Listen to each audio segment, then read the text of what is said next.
Exercise 11-14. We're going to be dealing with sales tax. So over here on the right part of the screen, we have the expanded accounting equation. So expanded just means that we're going to be showing the revenues and expenses, and then also the withdrawals and investments here on this end. So as a review, on this end of the equation, we have assets.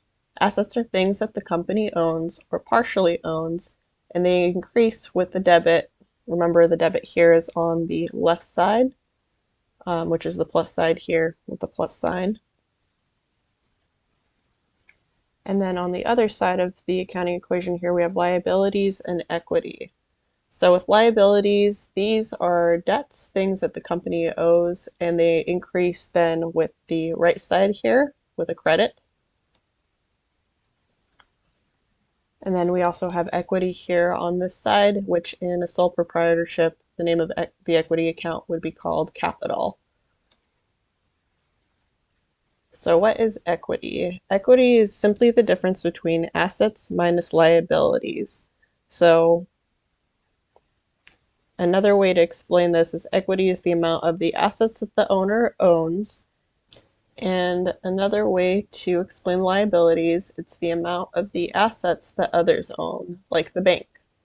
And then underneath owner's equity on the plus side, remember the plus side is on the right on this part of the equation because it's on the opposite side, we have the two things that make equity go up. We have revenue and we have investments. Investments, also known as owner contributions. So what is revenue? Revenue occurs when we earn something, almost always from selling a service or a product, but it could be like earning interest for your money sitting in a savings account. And then on the opposite side, we have expenses and withdrawals. So expenses are when you're buying things for the company that do not have a future value, such as your electricity bill, your salaries expense, stuff like that. And then withdrawals are taking money out of the company for personal use, like you're going to take out money of the company and go buy groceries for yourself or pay your cable TV. So once you know this expanded accounting equation, which I often call the accounting grid, we'll be using this grid to work our way through these transactions. So let's get to the problem. Consider the following transactions of Joule software. So on March 31st, we recorded cash sales of $180,000 plus sales tax of 8% collected for the state of New Jersey. So for this transaction, we know we are getting cash. So what type of an account is cash? Well, cash is an asset, so we have to figure out, is cash going up or is cash going down? So in this situation, it is going up, so it is a debit, as we'll record debits first, then credits. So that is why I'm going to be putting here first. But I am not going to put the amount for the cash yet until we calculate the sales tax, as we'll need to record the revenue. So the next thing we have here is sales tax payable. Now when we collect sales tax, we're not going to give it to the government in that exact moment. So we hold on to it. Therefore, we owe this money to the state government, and therefore it is a payable. So now we have to calculate how much of that $180,000 we owe, which is that 8% here. So down towards the bottom, you'll have an option to pop open a calculator. And we can calculate then 180,000 multiplied by 0.08 or 8%. If you want to use the percent key, you'll just put the 8 and then percent. And that is 14,400. So fun little shortcut here. We can populate that by hitting this button. And we have that 14,400. So that is going up with a credit because it is a payable here in the liabilities section. You can see in order for the amount to go up here with the liabilities, it's a credit here on the right side. And then let's go ahead and scoot our calculator up here. And we'll see that we also have that $180,000 in revenue. So we have to record that. So sales revenue.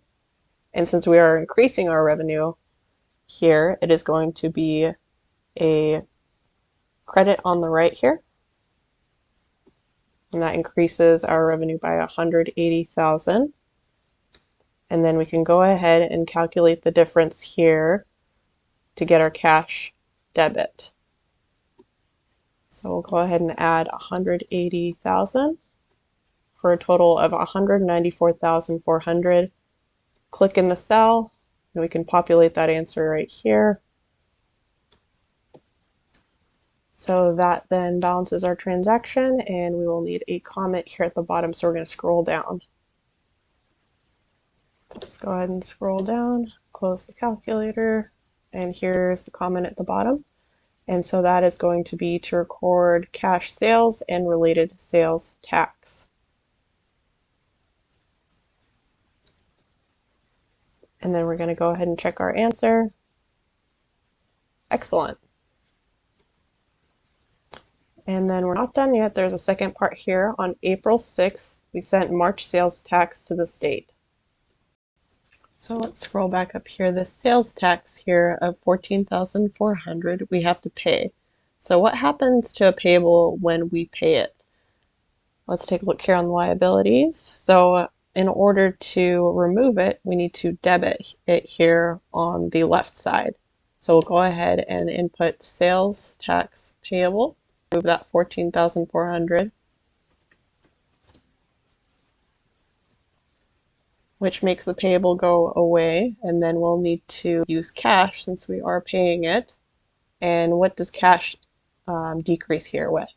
It's going to be with a credit on the right. So in order to balance the transaction, we'll put 14,400. And then we're going to need an explanation here at the bottom to record cash payment for sales tax payable. Then we can go ahead and hit check our answer. Fantastic.